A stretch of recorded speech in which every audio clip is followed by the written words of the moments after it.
ubah hati kami Tuhan Yesus, supaya kami menjadi seperti Engkau Tuhan. Tuhan, berikan kami hati seorang murid, telinga seorang murid. Berbicara kepada hamba-hambamu hari ini Tuhan, supaya Kau nyatakan isi hatimu, dan supaya nama Tuhan dipermuliakan, dan Kau tuntun gerejamu semakin hari semakin serupa dengan rencanamu Tuhan. Terima kasih Bapa, terima kasih. Berikan hambamu bahasa yang sederhana Tuhan, supaya hamba mampu menyampaikan isi hatimu, dan supaya umatmu pulang tidak sama seperti mereka hadir di tempat ini. Biar roh takut akan Tuhan turun kepada setiap pribadi di tempat ini. Terima kasih Bapa. Dalam nama Tuhan Yesus Kristus, semua yang percaya dan sudah diberkati sama-sama katakan amin. Amin. Shalom saudara. Saudara berikan selamat satu sama lain dan katakan hari ini luar biasa karena saudara hadir di sini. Amin. Amin. Amin. Saudara harus biasakan di dalam gereja bersalaman, berfellowship, tegur satu sama lain, ya. Beberapa minggu lalu saya ada di gereja anak saya di Chicago dan mereka ada sampai hampir 5 menit cuma sekedar ngomong satu sama lain sebelum sebelum firman disampaikan, supaya jemaat biasa fellowship satu sama lain. Amin. Saudaraku, ini satu kebiasaan yang saya pikir sangat baik yang kita perlu biasakan juga di tempat ini, ya. Saudara, mari kita akan terus belajar dari satu kebenaran firman Tuhan. Saya rindu supaya setiap kita sungguh-sungguh mampu menerima firman Tuhan ini dan pulang tidak sama lagi. Saudaraku, kita sedang belajar dan merenungkan apa arti takut akan Tuhan. Selama berbulan-bulan kita belajar tentang kebenaran firman Tuhan ini. Nah, hari ini kita akan buka hati kita dan kita akan lihat kebenaran firman Tuhan ini. Saudaraku, saya ajak saudara untuk melihat Imamat 25. Imamat 25 ayat yang ke-17. Imamat 25 ayat yang ke-17, demikian firman Tuhan. Janganlah kamu merugikan satu sama lain, tetapi engkau harus takut akan Allahmu, sebab akulah Tuhan Allahmu. Amin. Saudara, ada satu pernyataan firman Tuhan, dan pernyataan sederhana ini Tuhan sampaikan kepada seluruh bangsa Israel. Janganlah kamu merugikan satu sama lain, tetapi takutlah akan Tuhan. Dan kemudian Tuhan meteraikan dengan namanya sendiri, sebab akulah Tuhan Allahmu. Saudaraku, saya ingin sampaikan satu kebenaran firman Tuhan ini. Setiap kita pada dasarnya, pada hakikatnya, kita tuh ingin menjadi yang nomor satu. Kita kepingin selalu untung besar. Kita kepingin selalu berhasil dalam segala perkara. Dalam segala kenyataan, dalam segala transaksi, dalam segala hubungan bermasyarakat, kita selalu memikirkan bagian saya apa, keuntungan saya apa, selalu kita pikirkan itu. Nah saudaraku, semua orang termasuk saya, sering kali kita terjebak dengan seperti ini. Bahkan kebudayaan di mana kita hidup, kita selalu dipicu untuk menjadi yang nomor satu. Kita ajar anak-anak kita untuk selalu menjadi yang paling hebat, paling berhasil, paling sukses, untung besar. Kita beri nama anak-anak kita untung. Nggak ada yang namanya rugi, saudaraku. Karena kita kepingin supaya anak-anak kita tuh berhasil, saudaraku. Itu wajar, itu manusiawi. Saudaraku, hal-hal seperti ini kita dorong suami kita untuk selalu sukses, selalu berhasil. Dengan cara apapun supaya dia menjadi yang nomor satu. Nah, tanpa kita sadari, lama-kelamaan ini menjadi bagian daripada karakter manusia. Kita mengejar keuntungan, mengejar kesuksesan demi diri kita sendiri. Dengan segala cara kita korbankan orang lain. Kita hianati orang lain.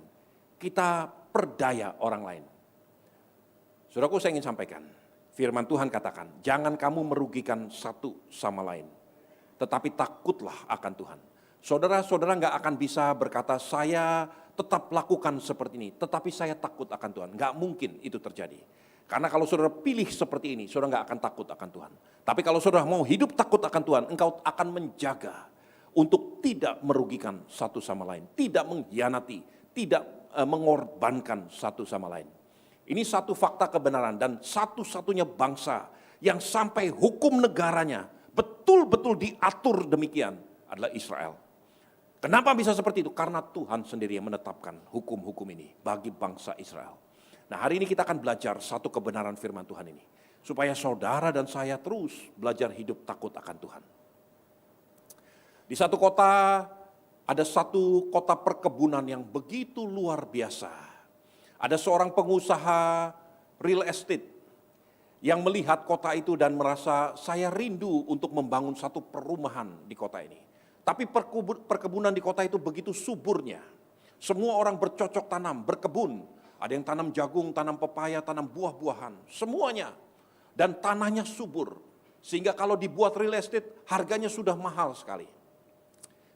Pengusaha ini yang bernama Udin, dia mengirim 2 anak buahnya, si Ujang dan si Unang. Lalu si Ujang mulai melihat dan mulai mempunyai satu gagasan. Si Ujang mulai menjual pisang, dikatakan ini pisang import dari bulan mungkin. Gitu ya. Ini pisang luar biasa. Kalau beli 1 pisang, hadiahnya sisir kedua. Kalau beli 2 sisir, hadiahnya anak monyet. Wah, semua satu kota itu berebut, berbondong-bondong bawa anaknya. Anak-anak memaksa papa mamanya, ayo beli pisang, supaya dapat anak monyet. Saudaraku, semua orang berebut. 1 minggu, 2 minggu, 1 bulan, ribuan, puluhan ribu anak monyet dibagikan kepada masyarakat kota itu. Setelah itu si Ujang berhenti berjualan pisang. Lalu kemudian orang-orang itu bingung, buat apa ini anak monyet? Di satu rumah tangga bisa punya 10-15 anak monyet. Karena begitu banyak anak monyet, beli pisang dapat anak monyet. Pisangnya sudah habis, anak monyet tetap kelaparan. Lama-kelamaan saking begitu sumpeknya dengan anak monyet di sekeliling rumah. Penduduk kota itu memutuskan untuk melepas anak monyet untuk cari makan sendiri-sendiri. Sehingga anak-anak monyet itu mulai bertumbuh dan menjadi liar, menjadi monyet-monyet yang rakus merusak semua perkebunan itu. Kebun jagung, kebun buah-buahan semuanya habis dilahap oleh monyet-monyet liar itu. Sehingga rusak total kebun itu. Si Ujang kemudian berkata begini, sekarang saya punya satu preposisi. Saya akan beli semua monyet. 1 ekor monyet harganya $100. Sehingga penduduk itu mulai meninggalkan perkebunan. Mereka berburu monyet, menangkap monyet hidup-hidup. Lalu dijual kepada si Ujang. 80%, 90% lebih anak monyet-monyet itu berhasil ditangkap kembali dan dijual kepada Ujang. Ujang membuat sarang-sarang monyet yang begitu besar untuk menampung sebanyak-banyaknya monyet. Karena mulai menjadi menipis monyet-monyet itu. Ujang berkata, sekarang saya beli 1 monyet harganya $300. Seluruh penduduk makin giat menangkap monyet. Tapi tinggal sedikit yang ada. Habislah monyet-monyet itu. Ujang berkata, sekarang saya bayar $500 1 monyet. Tidak ada lagi orang yang mampu menangkap. Hanya 1-2 ekor yang bisa ditangkap. Kemudian Ujang berkata begini, saya akan pergi untuk satu perjalanan dinas ke luar negeri. Dan pada waktu saya kembali beberapa bulan kemudian, saya akan beli 1 ekor monyet harganya $1.500. Nanti yang akan menangani selama saya pergi adalah asisten saya, si Unang, kata si Ujang. 1 minggu, 2 minggu, 1 bulan ditunggu, tidak ada orang yang berhasil menangkap monyet. 2 bulan. Lalu si Unang berkata gini, bulan depan Ujang akan datang. Kamu lihat belum berhasil menangkap monyet. Udah beginilah, saya punya ide bagus. Saya punya ratusan ribu monyet di kandang-kandang Ujang. Saya jual kepada kamu harganya $1.000 1 ekor monyet. Nanti bulan depan Ujang datang, engkau jual lagi ke Ujang dengan harga 1.500. Dalam waktu 1 bulan bunganya 50%. Berarti kalau 1 tahun bunganya 1.200%. Saudaraku, bisnis apa yang seperti itu? Hanya ada yang namanya monkey business, bisnis monyet. Saudaraku, seluruh penduduk itu membeli monyet dari si Unang dengan harga $1.000 1 ekor. Sampai ada yang menjual segala sesuatunya, berhutang dari bank demi untuk beli monyet dari Unang. Habislah monyet di kandang si Unang. Lalu si Unang pergi meninggalkan kota itu, tidak pernah kembali lagi. Si Ujang juga tidak pernah kembali lagi. 1 bulan, 2 bulan, 3 bulan. Orang mulai kesal, melihat monyet-monyet di rumah nggak ada harganya. Si Ujang nggak balik-balik, si Unang nggak balik-balik. Akhirnya setelah 1 tahun mereka kesal, monyet-monyet itu dilepas kembali. Rusak total satu kota itu. Setelah rusak total, si Udin datang sebagai juru selamat. Dia katakan, hei penduduk kota, saya beli tanah kalian dengan harga murah. Tapi saya akan rubah untuk kepentingan usaha saya. Dijuallah seluruh kota itu kepada si Udin dengan harga sangat-sangat murah. Karena sudah rusak tanahnya. Kemudian disulap menjadi real estate. Dibangun Udin Indah Permai. Gitu ya. Dan kemudian monyet-monyet itu hilang dengan sendirinya. Karena terusir, tergusur dengan rumah-rumah perumahan yang dibangun. Saudaraku, mungkin saudara berpikir, saya pernah bicara seperti ini di antara full gospel businessman. Ada beberapa orang yang berkata, oh itu kan hikmat Pak. Itu kan cara manusia menciptakan satu peluang. Itu biasa di dunia bisnis. Itu hikmat, itu berkat yang kita harus syukuri karena Tuhan memberi saya hikmat sehingga saya bisa berpikir seperti itu. Saudara, saya ingin sampaikan, coba lihat firman Tuhan. Yakobus 3 ayat 14 sampai 17, silakan.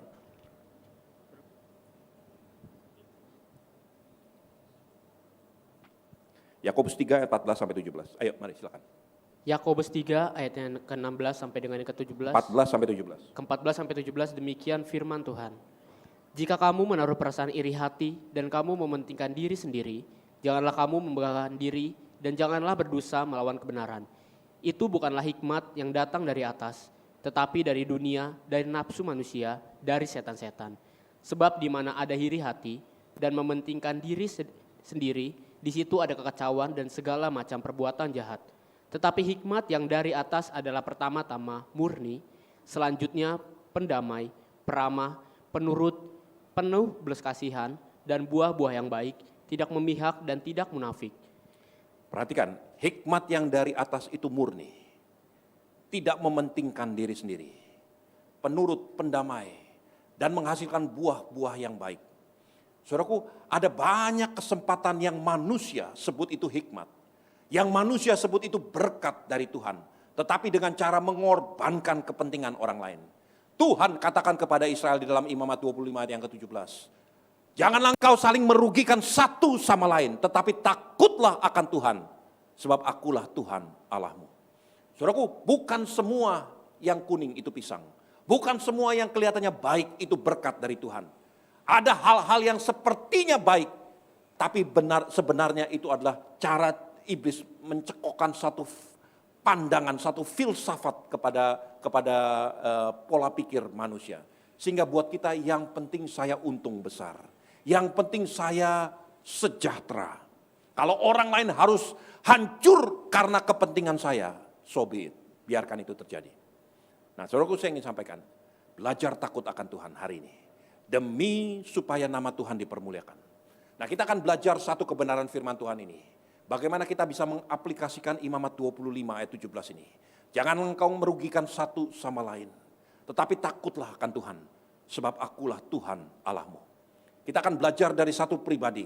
Yang saya temukan di dalam Alkitab nyaris sempurna. Bagaimana Tuhan membentuk roh takut akan Tuhan di dalam dirinya. Namanya Musa. Saudaraku, sebelumnya saya ingin ajak saudara untuk melihat satu kebenaran firman Tuhan. Amsal 9 ayat yang ke-10 berkata begini. Amsal 9 ayat yang ke-10, silakan. Amsal 9 ayat yang ke-10 demikian firman Tuhan.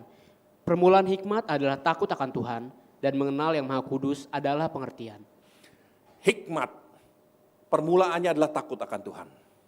Kemudian Amsal 9 ini berkata begini, bagaimana takut akan Tuhan dan pengenalan akan Tuhan itu adalah dua hal yang tidak bisa dipisahkan. Kalau orang yang takut akan Tuhan, dia akan mengenal Tuhan dengan benar. Orang yang mengenal Tuhan dengan benar, dia akan takut akan Tuhan. Karena ini dua dari 7 manifestasi roh Allah yang tidak bisa dipisahkan satu sama lain. Saudaraku, saya ingin ajak saudara untuk melihat bagaimana Tuhan membentuk satu pribadi yang namanya Musa. Di dalam Keluaran 3, untuk pertama kalinya yang bulan lalu kita bicarakan, Tuhan bertemu dengan Musa. Itu adalah perjumpaan ilahi, divine encounter, yang pertama antara Musa dengan Tuhan. Musa tidak mengenal siapa Tuhan sebelumnya. Dia melihat di Midian ada semak duri yang menyala tapi tidak terbakar. Kemudian Musa mulai mendekat semak duri itu. Dan Tuhan berkata, Musa, Musa, tanggalkan kasutmu, jangan mendekat. Sebab tanah di mana engkau berdiri adalah kudus. Kemudian Tuhan menyatakan, akulah Tuhan Allah ayahmu. Akulah Allah Abraham, Allah Ishak dan Allah Yakub. Tuhan memperkenalkan dirinya kepada Musa. Singkat cerita, Tuhan memberikan pengutusan kepada Musa. Dan kemudian Musa bertanya kepada Tuhan, kalau mereka tidak percaya terhadap aku, kalau mereka bertanya kepadaku, siapa yang mengutus engkau? Siapa nama Tuhan itu? Apa yang harus aku jawab? Saudara bisa mengerti. Bahkan Musa tidak mengenal nama Tuhan pada waktu itu. Musa sama sekali tidak mengenal Tuhan. Dan Tuhan berkata, aku adalah aku. I am that I am. Tuhan tidak menjelaskan siapa namanya. Tapi Tuhan katakan, I am that I am. Aku adalah aku. Satu pengertian yang kita perlu mengerti. Musa tidak mengenal Tuhan. Bahkan namanya pun tidak dikenal oleh Musa. Kemudian pada akhir daripada episode hidup Musa, di kitab terakhir yang ditulis oleh Musa, di kitab Ulangan 34. Pada waktu itu Tuhan berkata seperti ini, coba kita lihat ya. Ulangan 34, perhatikan ayat 8 sampai ayat yang 10. Ulangan 34 ayat yang ke-8 sampai dengan ke-10, demikian firman Tuhan. Orang Israel menangisi Musa di dataran Moab 30 hari lamanya.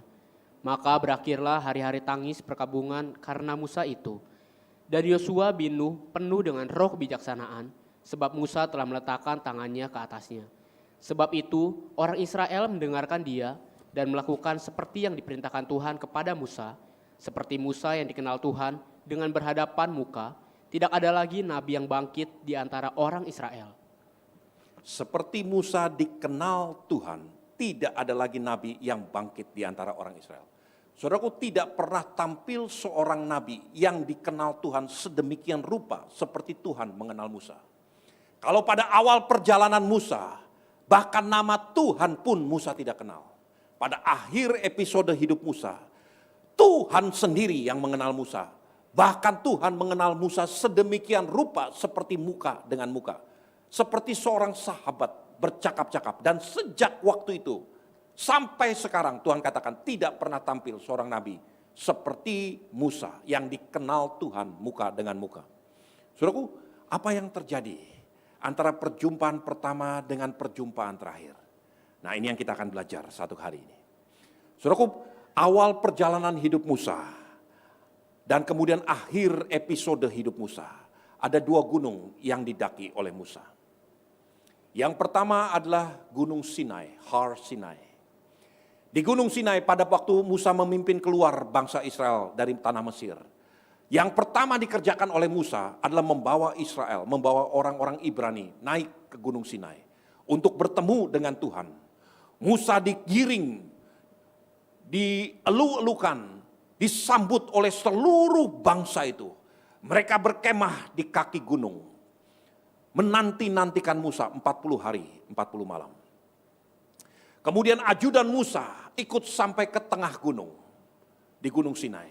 Dan mungkin kemudian Musa naik ke atas sedikit dan dia bertemu dengan Tuhan.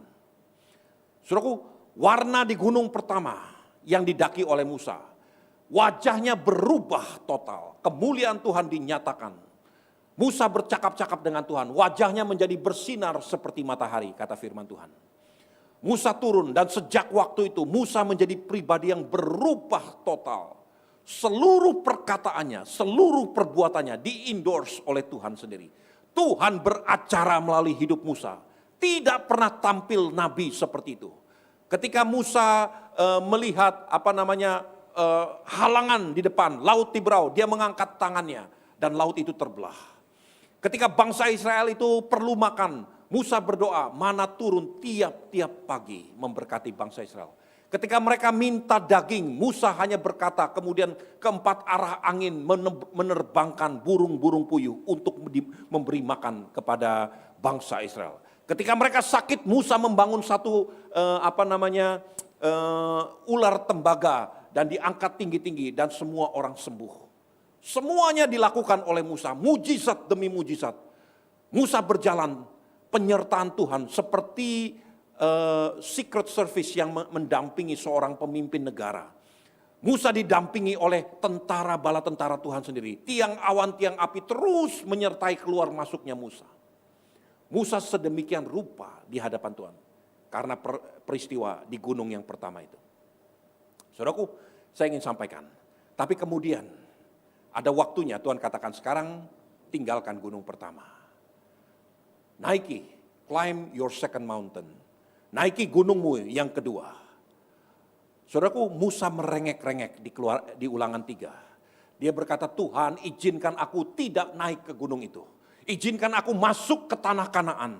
Melihat tanah perjanjian yang kau janjikan. Bukankah aku sudah berlelah-lelah begini, begitu dan sebagainya.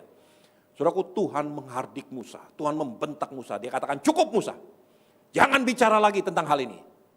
Sekarang kau harus naik ke gunung yang kedua. Dan Musa dengan rela hati naik ke gunung kedua. Hanya sekedar untuk mati di sana. Di gunung yang kedua, tidak ada yang mendampingi Musa. Tidak satu pun mendampingi Musa. Dia pergi sendirian. Dia naik tertatih-tatih. Tidak ada orang yang tahu apa yang terjadi. Sampai hari ini. Beberapa waktu yang lalu saya ada di Gunung Nebo. Turis guide berkata begini.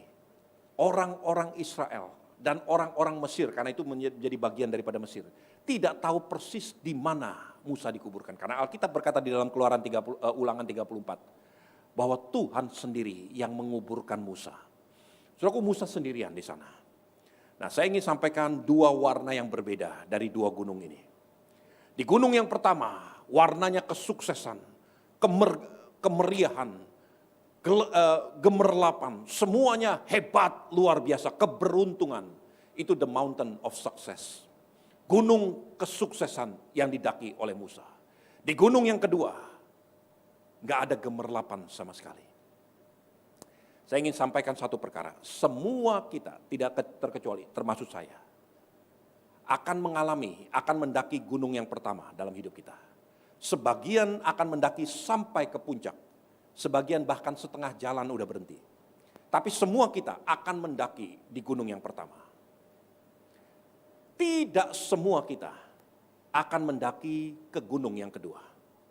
Bahkan mungkin kalau boleh saya katakan dengan berani, perhatikan betul-betul firman Tuhan ini. Lebih banyak orang memilih untuk tidak pernah mendaki di gunung yang kedua. Bahkan orang-orang sukses, para rohaniawan sekalipun, akan menjerit-jerit, berusaha mati-matian untuk mempertahankan tetap tinggal di gunung yang pertama. Mereka menolak untuk pergi ke gunung yang kedua. Kenapa? Karena nggak ada glory di sana, nggak ada kemuliaan, nggak ada sesuatu yang luar biasa, nggak ada keberuntungan, nggak ada kesuksesan di gunung yang kedua. Tidak semua orang akan dengan rela hati mendaki ke gunung kedua. Bahkan saya harus katakan, lebih banyak orang memilih untuk tidak pernah berurusan dengan gunung kedua. Musa mendaki ke gunung yang kedua. Nah, saya ingin ajak saudara untuk pelan-pelan melihat kebenaran firman Tuhan. Curahkan perhatian saudara sungguh-sungguh, sebab ini hal yang bagi saya pun sulit untuk saya cerna, tapi saya berusaha pelan-pelan supaya saudara betul-betul memahami kebenaran firman Tuhan ini. Musa sudah melihat bagaimana rasanya, nikmatnya, aroma yang terjadi di gunung yang pertama. Musa sama seperti manusia biasa, sekalipun dia hampir sempurna.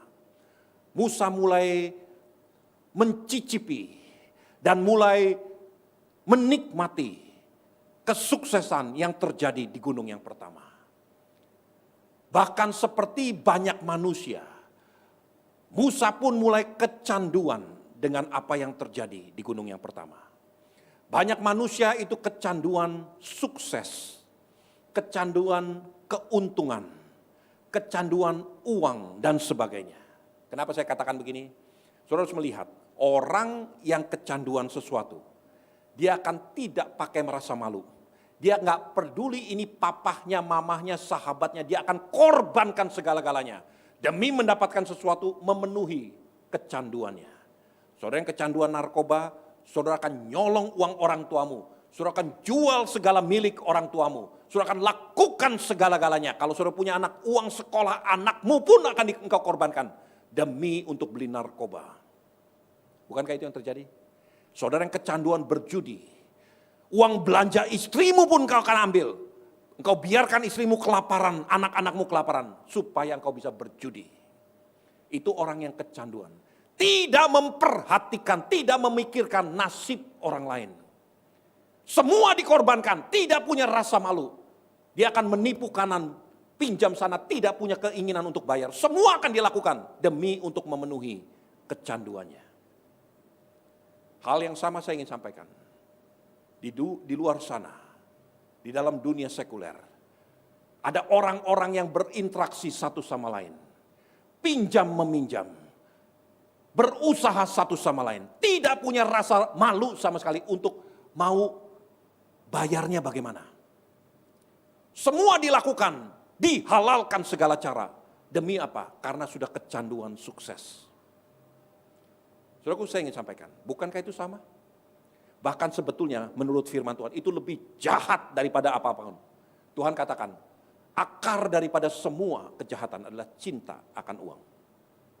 Karena cinta akan uang, orang akan korbankan segala-galanya. Sahabatnya dikorbankan, orang tuanya dikorbankan, gembalanya dikorbankan, semua orang akan dikorbankan demi cinta akan uang.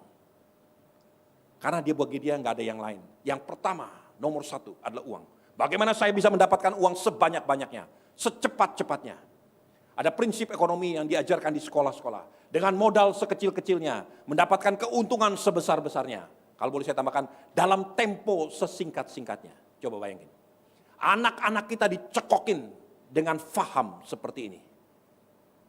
Itulah sebabnya dunia rusak dari waktu ke waktu. Sistem perekonomian dunia jungkir balik karena rusak fahamnya. Pola pikirnya betul-betul sudah sangat-sangat jahat. Itulah warna di gunung yang pertama. Manusia akan sikut menyikut demi mempertahankan apa yang dia ingin dapatkan. Saudaraku, ini bukan hanya di dunia sekuler. Di dalam dunia rohani pun, dalam gereja pun terjadi hal yang sama. Gereja dianggap sebagai tempat untuk berpolitik. Tempat untuk berkarir. Ada begitu banyak hamba-hamba Tuhan. Orang-orang hebat luar biasa. Mempertahankan segala-galanya demi untuk mempertahankan jabatannya.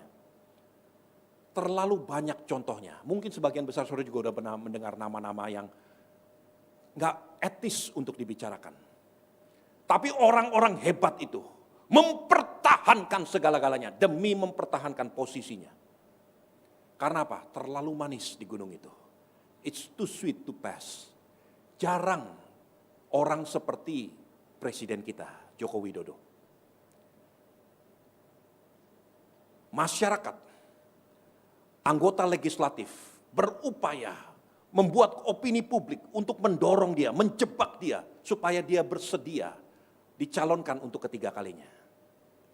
Nanti undang-undang akan dibuat, dirubah. Semua akan dihalalkan demi untuk supaya dia bisa menjadi presiden ketiga kalinya. Karena ada orang juga yang akan diuntungkan. Tapi dia teguh, dia katakan tidak. Itu hukum, saya akan taat kepada hukum. Saya akan turun dan saya akan persiapkan orang lain untuk menggantikan saya. Gak banyak orang seperti ini. Bahkan hamba Tuhan pun gak banyak yang seperti ini. Ini orang hebat, orang luar biasa di hadapan Tuhan. Kenapa? Karena dia gak mabuk di gunung yang pertama. Dia gak kecanduan sukses di gunung yang pertama. Bahkan sekelas Musa pun, saudaraku, merengek-rengek di hadapan Tuhan. Tuhan, izinkan aku masuk ke dalam tanah perjanjian. Jangan biarkan aku naik ke gunung Nebo. Hanya sekedar untuk mati di sana. Dan Tuhan katakan, cukup Musa. Jangan bawa masalah ini sekali lagi. Ini seorang sekelas Musa, saudaraku. Saya ingin bicara belak-belakan supaya saudara mengerti. Betapa faham ini meracuni manusia. Karena manusia sudah menjadi begitu terobsesi dengan sukses. Karena sukses itu manis rasanya. Satu kali saudara nggak akan membiarkan itu pergi begitu saja. Saudara akan berusaha mati-matian untuk mempertahankannya. Di gunung yang kedua aromanya berbeda. Nggak ada orang lain di sana. It's just you and God. Hanya engkau dan Tuhan. Di gunung kedua nggak ada celebration. Nggak ada hiruk pikuk hore-hore dan sebagainya. Hanya Musa dan Tuhan. Di gunung kedua nggak ada berkat-berkat yang sepertinya wah luar biasa. nggak ada kamera, nggak ada YouTube dan sebagainya. Semuanya plain vanilla. Di gunung yang kedua, Musa datang ke sana hanya sekedar untuk dagingnya mati di hadapan Tuhan. Tapi di gunung yang kedua itulah Musa menghidupi dan belajar takut akan Tuhan. Sehingga sampai Tuhan katakan, sekarang tentang Musa ini, tidak ada nabi yang dikenal Tuhan seperti Tuhan mengenal Musa. Bukan cuma sekedar Musa mengenal Tuhan, Tuhan sendiri dikatakan mengenal Musa. Karena dia sudah sampai di gunung yang kedua. Sesuai dengan kehendak Tuhan. Dan dia dengan rela hati mendaki di gunung yang kedua. Saudaraku, saya ingin sampaikan, gereja Tuhan, kalau saudara mau belajar takut akan Tuhan, ada waktunya engkau harus belajar mendaki kepada gunung yang kedua. Apa artinya bagi saya? Nah, saudara perhatikan firman Tuhan ini. Di gunung yang pertama, aroma doanya adalah apa yang bisa Tuhan buat bagi saya. Apa yang Tuhan bisa lakukan bagi saya. Bangsa ini perlu makan, bangsa ini perlu minum, bangsa ini perlu daging, bangsa ini perlu kesembuhan, bangsa ini perlu ini, perlu itu dan sebagainya. Itu aroma di gunung yang pertama. Di gunung yang kedua, aromanya apa yang Tuhan butuhkan dari saya. Apa yang Tuhan mau saya sediakan. Apa yang Tuhan mau saya lakukan bagi dia. It's not about me. Di gunung pertama tentang saya. Di gunung yang kedua tentang dia. Apa yang dia mau saya perbuat bagi dia. Apa tujuan dia bagi hidup saya. Apa kehendak dia bagi saya. Bukan apa kehendak saya bagi Tuhan. Tapi apa kehendak dia bagi saya. Musa jungkir balik, mempertahankan, berjuang mati-matian. Jangan biarkan aku harus naik ke gunung yang kedua. Dan Tuhan seperti Bapa dikatakan cukup Musa. Jangan bicara itu lagi. Saudaraku, saya juga seorang papa. Kalau anak saya salah, sekalipun salah. Kalau sampai dia merengek-rengek. Pegang kaki saya dulu seperti anak kecil. Dedi tolonglah, berikan aku ini. Aku kepingin makan ini. Gak punya duit pun saudara, orang tua akan cari. Usaha mati-matian demi untuk memberikan buat anaknya. Apalagi yang diminta oleh Musa itu bukan hal yang salah. Dia cuma kepingin masuk ke tanah perjanjian. Dia memohon-mohon, merengek-rengek di kaki Tuhan. 40 tahun dia melayani Tuhan dengan sungguh-sungguh. Mengorbankan masa depannya, meninggalkan istana Firaun demi untuk melayani Tuhan. Dan pada final chapter daripada hidupnya, dia ingin masuk melihat seperti apa Eretz Israel, tanah perjanjian itu seperti apa. Dan Tuhan katakan cukup, you stay here. Engkau akan mati di sini sebelum masuk ke tanah perjanjian. Ini sesuatu yang gak masuk akal buat saya. Sulit untuk saya terima dengan nalar sehat manusia. Saya pun gak mengerti kenapa Tuhan sejahat itu terhadap anaknya Musa yang sedemikian sempurnanya, nyaris sempurna. Tuhan bisa perlakukan begitu. Saya gak mengerti, saudaraku. Saya banyak renungkan ini. Saya bertanya. Nah, saudaraku, saya ingin sampaikan. Belajar untuk membuka dirimu. Kadang-kadang Tuhan bicara melalui mimpi. Kadang-kadang Tuhan bicara melalui kejadian-kejadian. Begitu Tuhan bicara, saya harus bangun. Sekalipun saya tengah malam, saya harus bangun dan saya ketik, saya catat apa yang Tuhan sampaikan. Dari seperti puzzle demi puzzle, Tuhan mulai membentuk satu gambar untuk membuat manusia mengerti. Kalau Tuhan bisa bicara seperti itu kepada saya, Tuhan juga bisa bicara kepada saudara. Saudara harus membuka dirimu untuk mendengar. Kalau Tuhan bicara, perhatikan sungguh-sungguh. Itu sebabnya saya dorong setiap saudara. Setiap kali saya atau Pak Purba bicara sebagai gembala, saudara harus mencatat sungguh-sungguh. Supaya engkau ingat apa yang Tuhan ingin sampaikan. Karena waktu Tuhan bicara kepada kami, itu bukan untuk saya, untuk Pak Purba sendiri. Tapi untuk seluruh jemaat Tuhan. Nah, saudaraku, di gunung yang kedua, Musa dituntun Tuhan untuk memahami kebenaran firman Tuhan ini. Di situ Musa kehilangan hakikat dirinya. Musa tidak tahu, dia tidak lagi dikenal sebagai orang hebat, sebagai pemimpin yang dielu-elukan di hadapan masyarakat. Musa sendirian di gunung Nebo, di gunung yang kedua ini. Kadang-kadang kita nggak mengerti. Tuhan Yesus sendiri berkata gini, barang siapa mempertahankan nyawanya, dia akan kehilangan nyawanya. Barang siapa kehilangan nyawanya karena aku, dia akan mendapatkannya. Ini sesuatu yang juga nggak masuk dimengerti. Kalau dapat, hilang. Kalau hilang, justru dapat. Ini hal yang membingungkan yang Tuhan Yesus katakan. Satu kali tahun 1911, ada satu lukisan yang dipajang di satu museum di Prancis. Namanya Museum Louvre atau Louvre.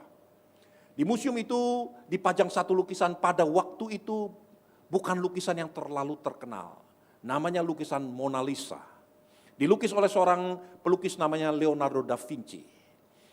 Tahun 1911, lukisan itu dicuri oleh seseorang. Dan baru setelah 2 tahun, di Desember 1913, lukisan itu ditemukan kembali. Pencurinya adalah Vincenzo Peruzia. Vincenzo Peruzia adalah seorang berkebangsaan Itali, bekerja sebagai penunggu di museum tersebut. Ketika ditangkap, dia ditanya dan dia mengaku dia ingin membela kedaulatan Italia. Dia ingin mengembalikan kejayaan Italia dengan mengembalikan lukisan Mona Lisa ke Italia karena dilukis oleh orang Itali. Dia lupa, justru dengan cara seperti itu ada sesuatu yang terjadi. Sebelum tahun 1911, ada ribuan orang datang ke Museum Louvre untuk melihat lukisan Mona Lisa. Dalam jeda waktu 2 tahun, 1911 sampai 1913, ada puluhan ribu, bahkan ratusan ribu orang datang hanya sekedar menatap tembok kosong di mana dahulunya digantung satu lukisan yang namanya Mona Lisa.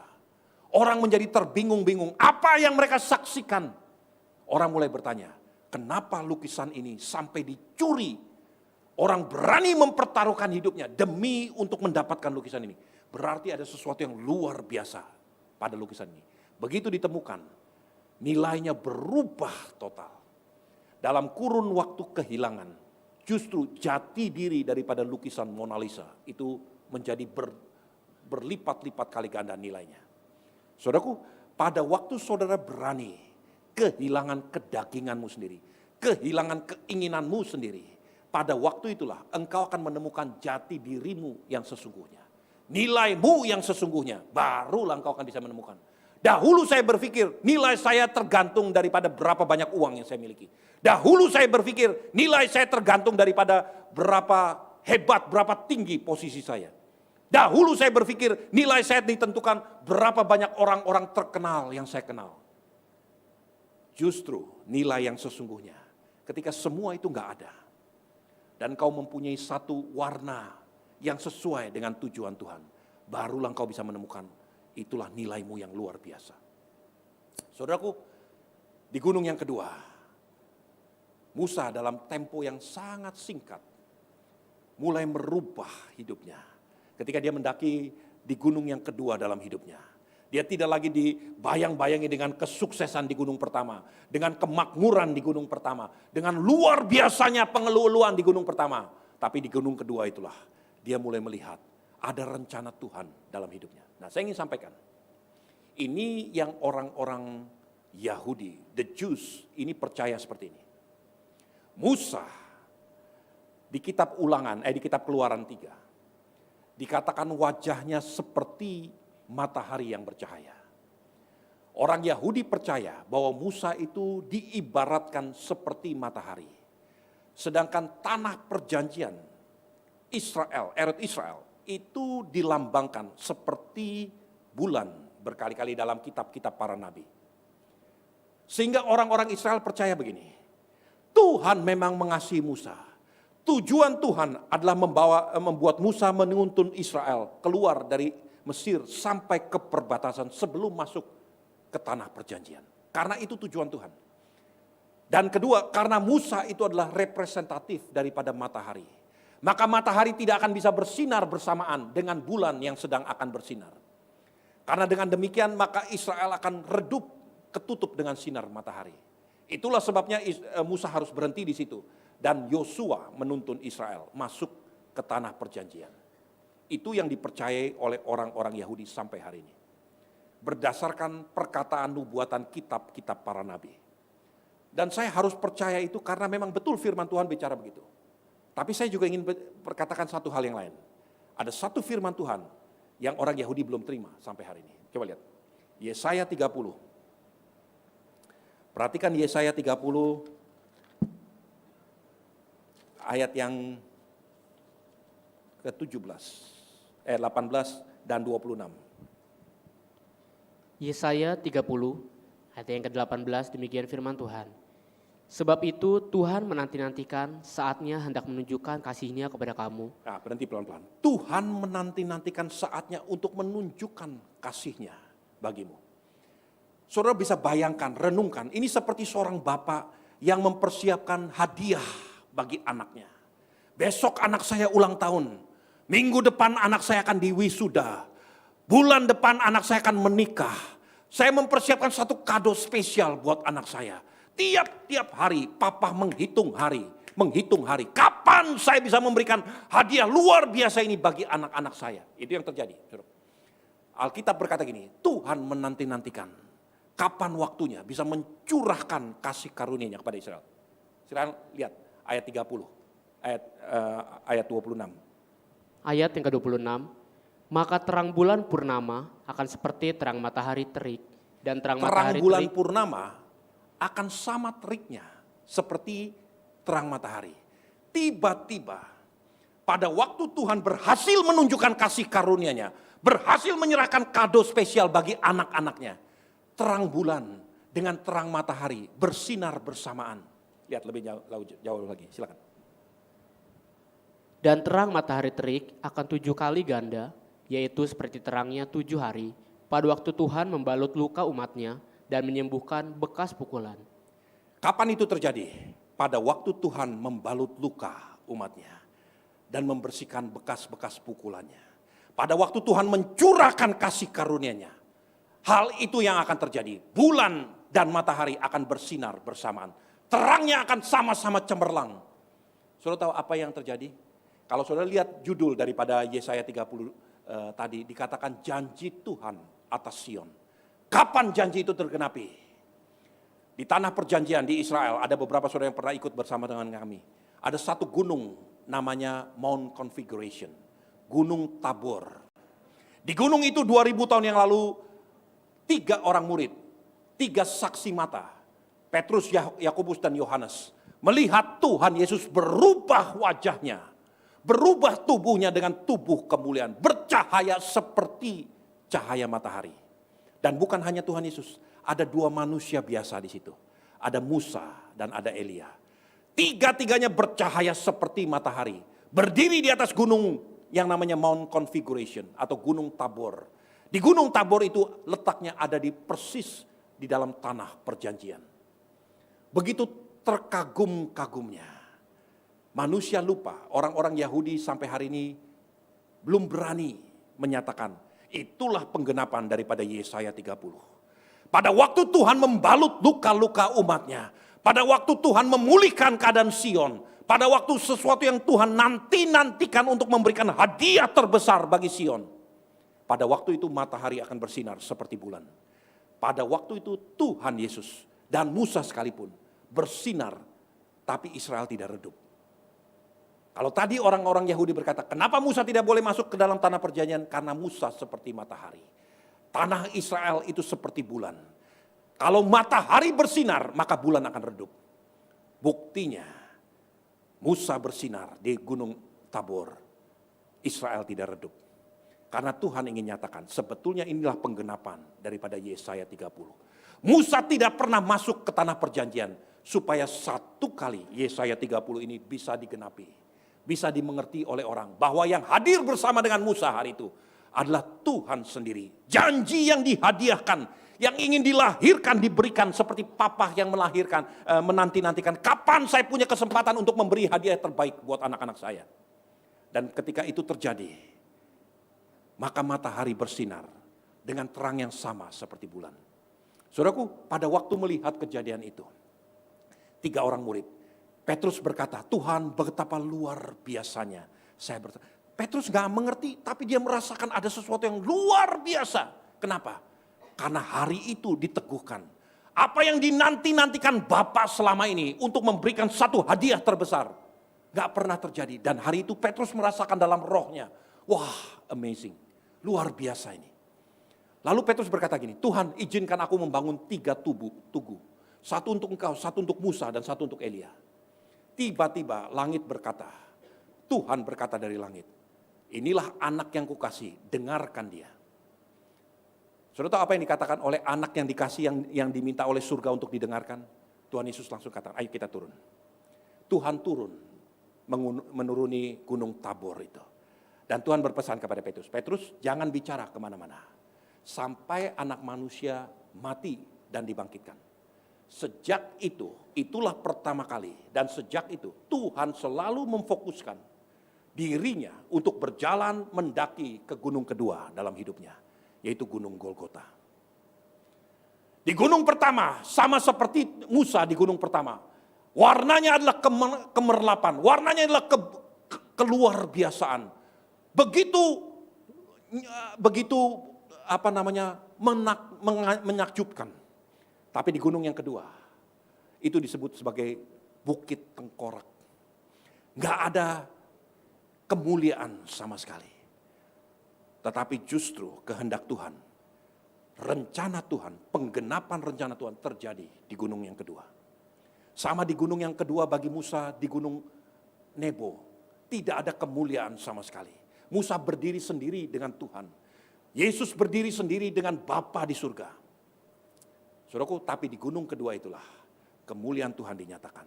Saudaraku, saya ingin sampaikan. Gunung kedua bagi kita adalah ketika dagingmu akan mati. Di gunung pertama, Musa dagingnya dipermuliakan. Di gunung kedua, daging Musa mati. Di gunung pertama, tubuh Kristus dipermuliakan dengan wajah yang penuh dengan kemuliaan. Di gunung kedua, dagingnya dimatikan. Tapi justru di gunung kedua lah, setelah itu, Tuhan berkata, bagi Musa, orang ini aku kenal. Bukan cuma sekedar dia mengenal aku. Dulunya dia gak mengenal aku, sekarang aku kenal dia. Sekarang dia hidup berbeda. Dia hidup bukan lagi untuk dirinya sendiri. Sebab aku mengenal dia. Aku curahkan hidupku kepada Musa. Nah, saudaraku, saya ingin sampaikan, saudara gak bisa memilih untuk hidup takut akan Tuhan dan bertahan di gunung yang pertama. It's one way or the other. Ada waktunya. Kalau saudara dengan rela hati, tadi saya katakan tidak semua orang dengan rela hati meninggalkan gunung pertama dan mendaki ke gunung kedua dalam hidupnya. Karena ada harga yang saudara harus bayar. Tetapi kalau saudara berani meninggalkan gunung pertama dan mendaki ke gunung yang kedua, engkau akan menggenapi tujuan Tuhan. Barulah pada waktu itu Tuhan akan berkata, engkau hidup dengan hukum yang berbeda. Engkau bukan lagi sekedar untuk mencari keberhasilan bagi dirimu sendiri. Tapi engkau hidup takut akan Tuhan. Tahun 1946, setelah Perang Dunia Kedua selesai, ada begitu banyak orang-orang Yahudi terdampar di Inggris dan di Amerika. Karena negara ini membawa orang-orang Yahudi balik dan menampung sementara waktu. Tapi setelah Perang Dunia selesai, dari tahun 45, 46, 47, sampai awal 48, orang-orang Yahudi ini seperti tikus di jalanan. Mereka tidak punya rumah, tidak bernegara, tidak punya kewarganegaraan. Mereka tidak bisa kembali ke Timur Tengah karena tidak ada negara bagi mereka. Mereka tinggal di negara penampungan, mereka pun sebagai orang asing. Makan meminta-minta roti. Saudaraku, ada seorang Yahudi dari timur Polandia, dari Galicia. Namanya adalah Shlomo Halberstam. Shlomo Halberstam berpikir, kalau saya tinggal tetap di sini, saya akan mati. Saya pergi kembali ke Timur Tengah, saya juga akan mati. Dia mempunyai pemikiran, saya akan mencoba untuk bertemu dengan anggota Kongres, anggota DPR daripada Amerika, salah satu dari State of New York, dari negara bagian New York. Namanya adalah Saul Bloom. Saya akan minta pertolongan dari dia. Saudaraku, Saul Bloom pada waktu itu dikenal sebagai seorang anggota Kongres yang sangat strict dengan hukum. Dia akan patuh dengan hukum, betul-betul tanpa kompromi sama sekali. Shlomo Halberstam berpikir, satu-satunya kesempatan saya akan bertemu dengan dia. Dia minta jadwal, berbulan-bulan, 6 bulan dia menunggu, akhirnya dapat kesempatan untuk bertemu dengan Congressman Saul Bloom, 5 menit. Dia menunggu beberapa jam di depan kantor daripada Saul Bloom. Akhirnya sekretaris berkata, oke, kamu bisa menemui Congressman, tapi waktunya cuma 5 menit. Sampaikan dengan singkat jelas apa yang kau butuhkan. Waktu dia datang di kantor daripada Saul Bloom sedang menulis-nulis di mejanya dan menundukkan kepala tanpa memperhatikan tamunya. Dia melirik sedikit, ada orang di situ. Saul Bloom berkata, siapa kamu, apa yang kamu butuhkan, sambil terus bekerja di mejanya. Shlomo Hoberstein berpikir, kalau saya menyia-nyiakan waktu, saya akan kehilangan kesempatan. Lalu Shlomo Hoberstein berkata begini, aku adalah seorang Yahudi dari Galicia, Eastern Polandia. Aku adalah seorang pemberontak hukum. Saul Bloom yang adalah seorang yang taat total terhadap hukum, tiba-tiba dia terperanjak. Dia mengangkat wajahnya, dia melihat kepada Shlomo Hoberstein. Dia tatap dalam-dalam, dia katakan, apa yang kau butuhkan? Lalu Shlomo Hoberstein berkata begini, di negara di mana aku berasal, adalah satu pelanggaran hukum jika seorang Yahudi tidak mau digiring menuju ke Auschwitz untuk dibunuh mati. Istri dan anak-anakku semua taat hukum, mereka mati hari ini. Di negaraku ada hukum lain yang berkata adalah pelanggaran terhadap hukum jika seorang Yahudi melarikan diri dan bersembunyi di hutan-hutan. Ada hukum lain yang berkata adalah melanggar hukum jika seorang Yahudi dibantu dari pelariannya dari persembunyian di hutan-hutan. Ada juga hukum lain yang berkata adalah satu pelanggaran terhadap hukum jika seorang Yahudi melarikan diri dari semua teritori Nazi yang ada di seluruh Eropa. Shlomo Hoberstein berkata gini, Mr. Congressman, saya langgar semua hukum itu. Saul Bloom menatap wajahnya Hoberstein dengan dalam-dalam tanpa berkata apa-apa. Lalu Hoberstein berkata begini, tahukah saudara kenapa saya langgar itu?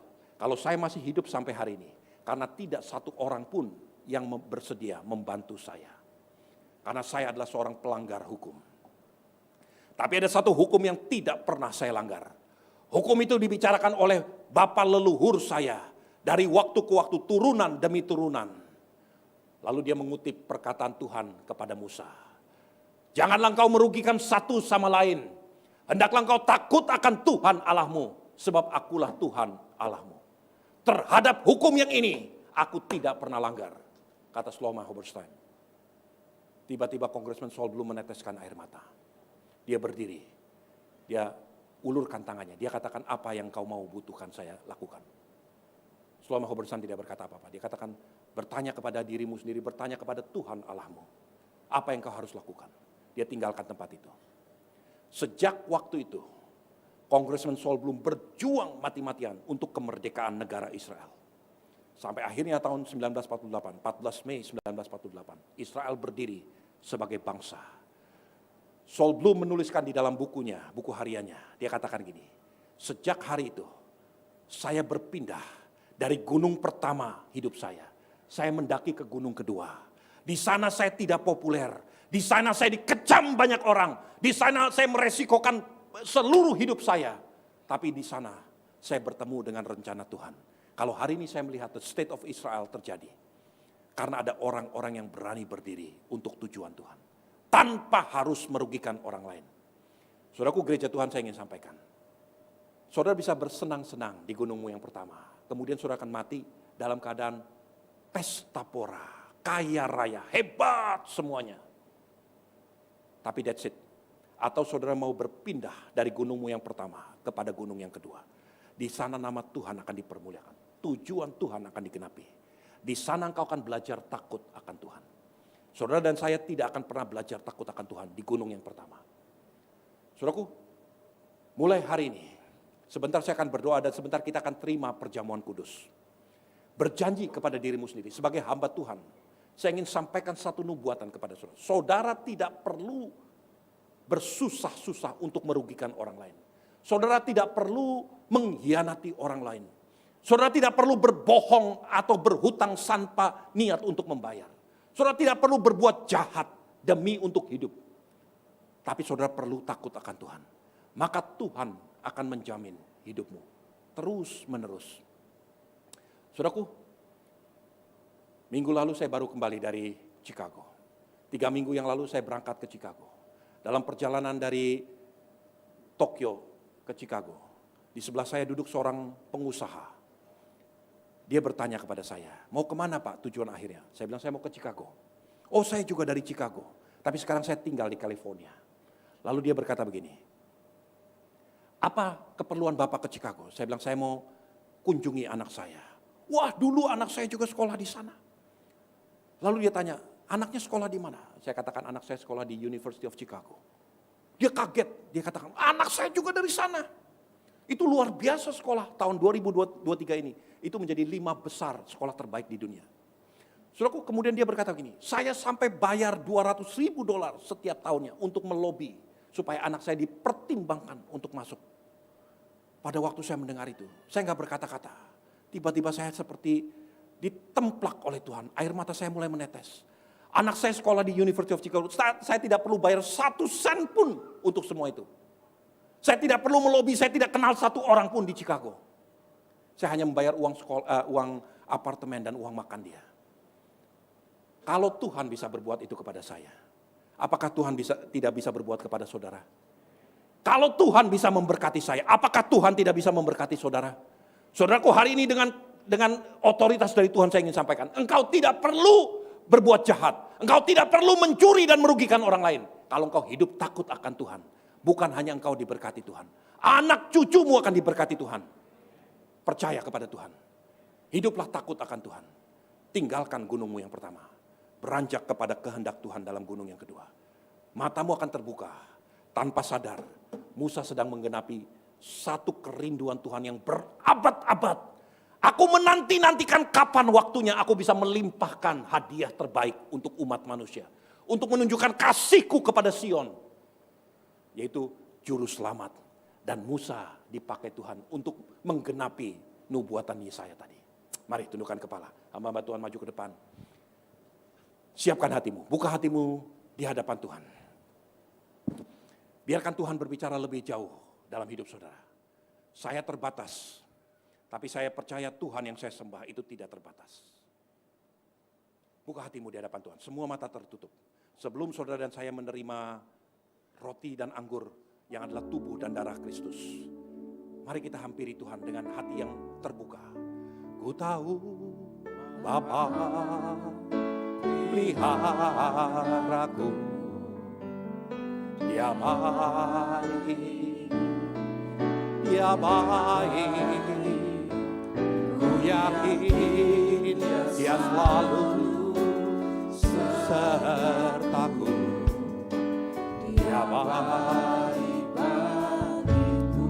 Hamba-hamba Tuhan, anak-anak Tuhan, saya ingin berdoa buat saudara. Kau sudah mendengar firman Tuhan. Ada orang yang akan bertahan mati-matian sampai mati untuk bertahan di gunung yang pertama. Tuhan katakan kepada Musa, Musa tinggalkan. Sekarang naik dengan rela hati ke gunung yang kedua.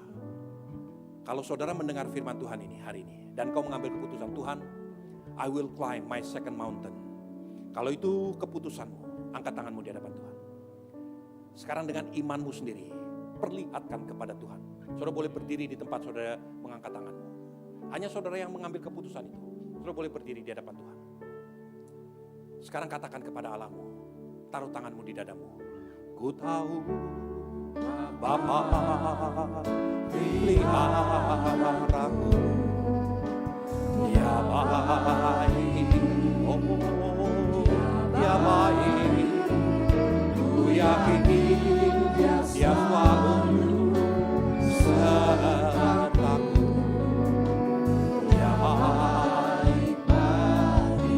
Tuhan, hamba berdoa untuk setiap hamba-hambamu, umatmu yang berdiri di hadapanmu. Hari ini roh takut akan Tuhan turun atas mereka. Mereka mengambil komitmen untuk tidak lagi hidup sesuai dengan kemauan mereka sendiri. Tapi biar kasih karunia Tuhan dinyatakan dalam nama Tuhan Yesus Kristus.